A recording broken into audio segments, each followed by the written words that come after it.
ओम साई राम। अध्याय 35 प्रारंभ। काका महाजनी के मित्र और सेठ निर्बीज अंगूर बांद्रा के एक गृहस्थ की अनिद्रा बालाजी पाटिल निवास कर बाबा का सर्प के रूप में प्रकट होना। इस अध्याय में भी उदी की महात्मा ही वर्णित है। इसमें ऐसी दो घटनाओं का उल्लेख किया है कि परीक्षा करने पर देखा गया कि बाबा ने दक्षिणा अस्वीकार कर दी। पहले इन घटनाओं का वर्णन किया जाएगा। आध्यात्मिक विषयों में सांप्रदायिक प्रवृत्ति उन्नति के मार्ग में एक बड़ा रोड़ा है। निराकारवादियों से कहते हुए सुना जाता है कि ईश्वर की सगुण उपासना केवल एक भ्रम ही है और संतगण भी अपना सदृश सामान्य पुरुष है। इस कारण उनकी चरण वंदना कर उन्हें दक्षिणा क्यों देनी चाहिए। अन्य पंथों के अनुयायियों का ऐसा भी मत है कि अपने सद्गुरु के अतिरिक्त अन्य संतों का नमन व उनकी भक्ति न करनी चाहिए। इस प्रकार की अनेक आलोचनाएं साईं बाबा के संबंध में उनके सुनने में आया करती थी तथा अभी भी आ रही हैं। किसी का कथन था कि जब हम शिरडी गए तो बाबा ने हमसे दक्षिणा मांगी। इस भांति दक्षिणा अर्चना एक संत के लिए शोभनीय था। जब वे इस प्रकार आचरण करते हैं तो फिर उन्हें साधु का धर्म कहाँ रहा। परंतु ऐसी भी कई घटनाएं अनुभव में आई हैं जिन लोगों ने शिरडी जाकर अविश्वास से बाबा के दर्शन किए। उन्होंने ही सर्वप्रथम बाबा को प्रणाम कर प्रार्थना भी की। ऐसे ही कुछ उदाहरण नीचे दिए जाते हैं। पहला, काकाजनी महाजनी के मित्र। काका महाजनी के मित्र निराकारवादी तथा मूर्ति पूजा के सर्वथा विरुद्ध थे। कौतूहलवश वे काका महाजनी के साथ दो शर्तों से शिरडी चलने को तैयार हो गए। पहला, बाबा को नमस्कार ना करेंगे और दूसरा, ना ही उन्हें कोई दक्षिणा देंगे। जब काका ने स्वीकारात्मक उत्तर दे दिया तब फिर शनिवार की रात्रि को उन दोनों ने बम्बई से प्रस्थान कर दिया और दूसरे दिन ही प्रातःकाल शिरडी पहुंच गए। जैसे उन्होंने मस्जिद में पैर रखा उसी समय बाबा ने उनके मित्र की ओर थोड़ी देर देखकर उनसे कहा कि अरे आइए श्रीमान, पधारिए, आपका स्वागत है। इन शब्दों को सुन कुछ विचित्र सा था और उनका स्वर प्राय उन मित्र के पिता के बिल्कुल अनुरूप ही था। तब उन्हें अपने कैलाशवासी पिता की स्मृति हुआ है और वे आनंद विभोर हो गए। क्या मोहिनी थी स्वर में। आश्चर्ययुक्त स्वर में उनके मित्र ने मुख से निकल पड़ा, निसंदेह यह स्वर मेरे पिताजी का ही है। तब वे शीघ्र दौड़ कर गए और अपनी सब प्रतिज्ञाएं भूलकर उन्होंने बाबा के श्री चरणों पर अपना मस्तक रख दिया। बाबा ने काका से तो दोपहर में विदा लेते समय 2 बार दक्षिणा मांगी, परंतु मित्र से एक भी शब्द ना कहा। उनके मित्र ने फुसफुसाते हुए कहा कि भाई देखो, बाबा ने तुमसे 2 बार दक्षिणा मांगी, परंतु मैं भी तो तुम्हारे साथ हूँ, फिर वे मेरी इस प्रकार उपेक्षा क्यों करते हैं। काका ने उत्तर दिया कि बेहतर तो यह होगा कि तुम स्वयं ही बाबा से पूछ लो। बाबा ने पूछा कि क्या कानाफूसी हो रही। तब उनके मित्र ने कहा, क्या मैं भी आपको दक्षिणा दूँ। बाबा ने कहा, तुम्हारी अनिच्छा देखकर मैंने तुमसे दक्षिणा नहीं मांगी, परंतु तुम्हारी यदि ऐसी इच्छा है तो तुम दक्षिणा दे सकते हो। तब उन्होंने 17 रुपये भेंट किए जितने काका ने दिए थे। तब बाबा ने उन्हें उपदेश दिया कि अपने बीच जो ये तेली की दीवार है, भेदभाव है, उसे नष्ट कर दो, जिससे हम परस्पर देखकर अपने मिलन का पथ सुगम बना सकें। बाबा ने उन्हें लौटने की अनुमति देते हुए कहा, तुम्हारी यात्रा सफल रहेगी। यद्यपि आकाश में बादल छाए हुए थे और वायु वेग से चल रही थी, तो भी दोनों सकुशल बम्बई पहुंच गए। घर पहुंचकर जब उन्होंने द्वार खोले तो खिड़कियां खोली तो वहां 2 चिड़ियाँ मृत पड़ी देखी। एक तीसरे उनके सामने फुर्र करके खिड़की से उड़ गई। उन्हें विचार आया कि यदि मैंने खिड़की खुली छोड़ी होती तो जीवों के प्राण अवश्य ही बच गए होते, परंतु फिर उन्हें विचार आया कि ये उनके भाग्य के अनुसार ही हुआ है और बाबा ने तीसरे के प्राण रक्षा हेतु हमें शीघ्र ही वहाँ से वापस भेज दिया। काका महाजनी के सेठ। बम्बई के ठक्कर धर्म सिंह जेठा भाई सॉलिसिटर कानूनी सलाहकार की एक फर्म थी। काका इस फर्म में व्यवस्थापक थे। सेठ और व्यवस्थापक के संबंध परस्पर अच्छे थे। श्रीमान ठक्कर को ज्ञात था कि काका बहुधा शिरडी जाया करते हैं और वहाँ कुछ दिन ठहर कर बाबा की अनुमति से ही वापस लौटते हैं। कौतूहलवश बाबा की परीक्षा करने के विचार से उन्होंने भी होलिका उत्सव में अवसर पाकर काका के साथ ही शिरडी जाने का निश्चय किया। काका का शिरडी से लौटना सदैव अनिश्चित सा रहता था, इसलिए अपने साथ एक मित्र को लेकर वे तीनों रवाना हुए। बाद में काका ने बाबा को अर्पित करने हेतु 2 सेर अंगूर मोल लिए। ठीक समय शिरडी पहुंचकर वे उनके दर्शनार्थ मस्जिद को गए। बाबा साहेब तरखड़ भी तब वहीं पर थे। स्त्री ठक्कर ने उनसे आने का हेतु पूछा। तरखड़ ने उत्तर दिया कि मैं तो दर्शन के लिए ही आया हूँ, मुझे चमत्कारों से कोई प्रयोजन नहीं, यहाँ तो भक्तों की हार्दिक इच्छा की पूर्ति होती। काका ने बाबा को नमस्कार कर उन्हें अंगूर अर्पित किए। तब बाबा ने उन्हें वितरित करने की आज्ञा दी। श्रीमान ठक्कर को भी कुछ अंगूर मिले। एक तो उन्हें अंगूर रुचिकर ना लगता था, दूसरे इस प्रकार अस्वच्छ खाने की डॉक्टर को मनाही करी थी, इसलिए वे कुछ निश्चय ना कर सके और ना चाहते हुए भी उन्हें ग्रहण करना पड़ा।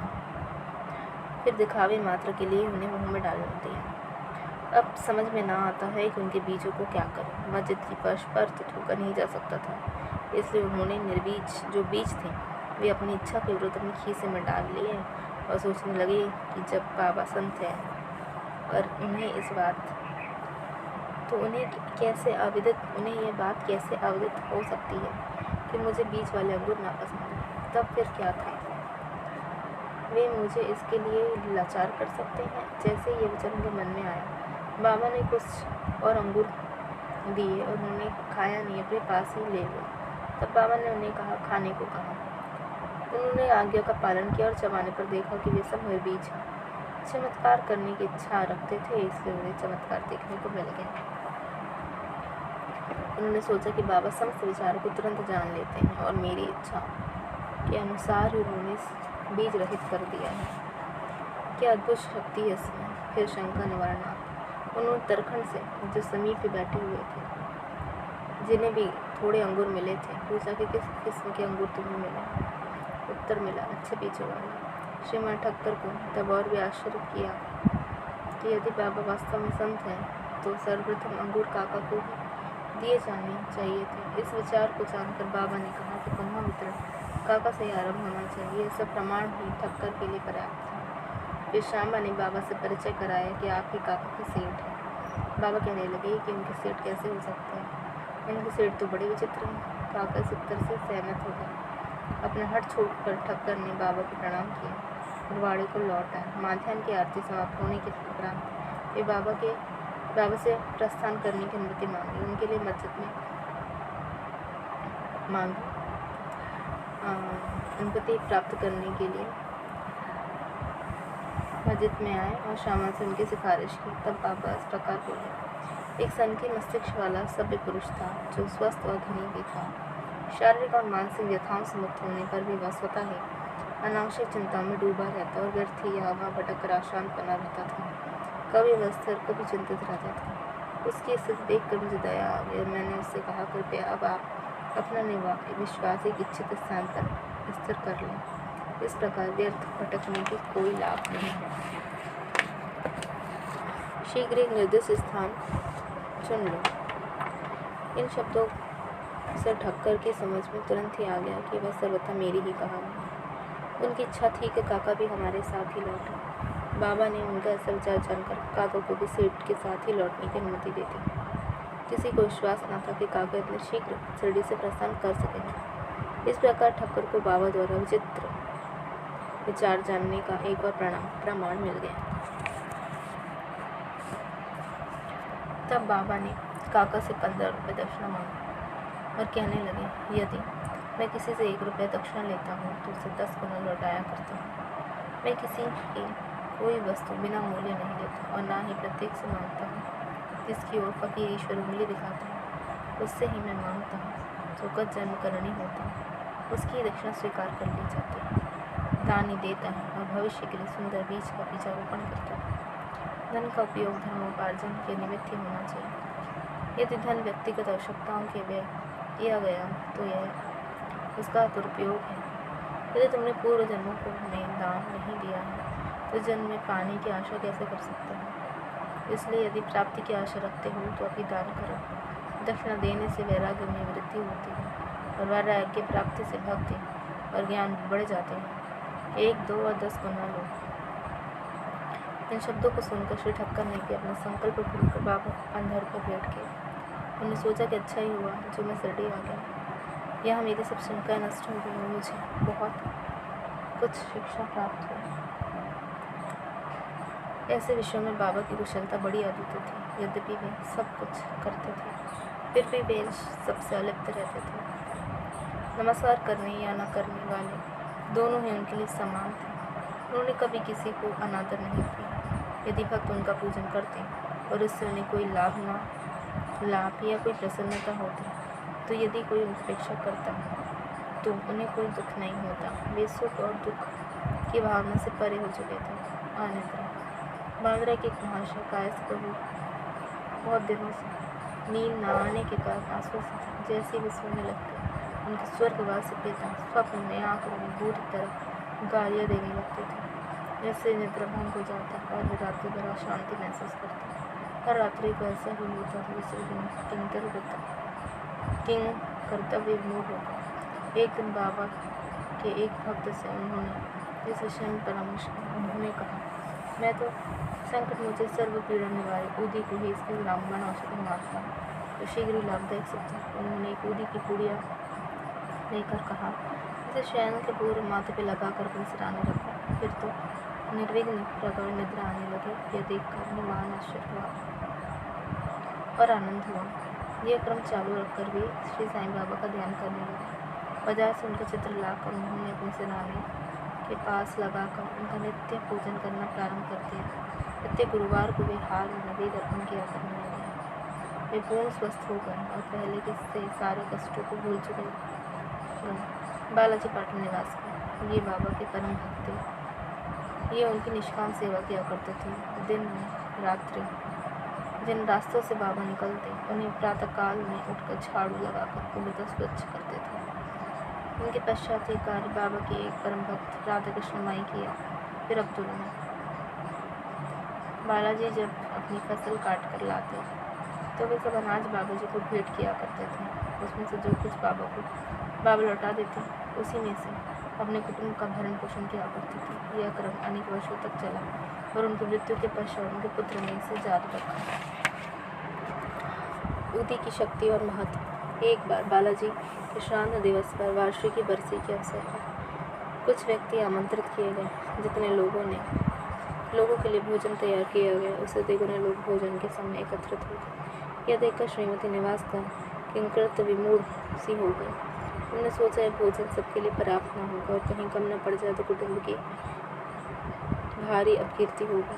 तब उनकी सास ने उनसे सांत्वनापूर्ण शब्दों में कहा, चिंता न करो, यह भोजन सामग्री हमारी नहीं है, तो श्री साईं बाबा की। प्रत्येक बर्तन में दूध डालकर उन्हें वस्त्र से ढक दो और बिना वस्त्र हटाए उनको परोस दो। वे ही हमारी लाज बचाएंगे। परामर्श के अनुसार ऐसा ही किया गया। भोजनार्थियों को तृप्तिपूर्वक भोजन करने के पश्चात भी भोजन सामग्री की यथेष्ट मात्रा में शेष देखकर उन लोगों को महान आश्चर्य और प्रसन्नता अर्थात में देखा जाए तो जैसा जिसका भाव होता है उसके अनुरूप ही अनुभव प्राप्त होता है। ऐसी ही घटना मुझे प्रथम श्रेणी के ऊपर न्यायाधीश तथा बाबा के परम भक्त श्री B.A. चौगुले ने बतलाया। सन 1943 में करजत जिला अहमदनगर में पूजा का उत्सव हो रहा था। तभी इस अवसर पर एक बृहद भोज का आयोजन हुआ। भोजन के समय आमंत्रित लोगों से लगभग 5 गुना अधिक भोजन के लिए आए, फिर भी भोजन सामग्री कम नहीं हुई। बाबा के कृपा से सबको भोजन मिला। यह देख सबको आश्चर्य हुआ। साईं बाबा सर्प के रूप में प्रकट हुए। शिरडी के रघु पाटिल एक बार निवास से के बालाजी पाटिल के पास गए। जब संध्या को उन्हें ज्ञात हुआ, एक सांप को पुकारता हुआ गौशाला में घुस गया। सभी पशु भयभीत होकर भागने लगे। घर पर लोग भी घबरा गए, परंतु बालाजी ने सोचा कि कहीं साईं इस रूप में प्रकट तो नहीं हुए हैं। तब एक प्याली में दूध ले आया और निर्भय होकर उस सर्प को सम्मुख रखकर उनको इस प्रकार संबोधित करते हुए कहे, बाबा आप फुफुकार कर क्यों शोर मचा रहे हैं? क्या आप मुझे भयभीत करना चाहते हैं? ये दूध का प्याला लीजिए और शांतिपूर्वक पी लीजिए। ऐसा कहकर वे बिना किसी भय के उनके समीप ही बैठे गए।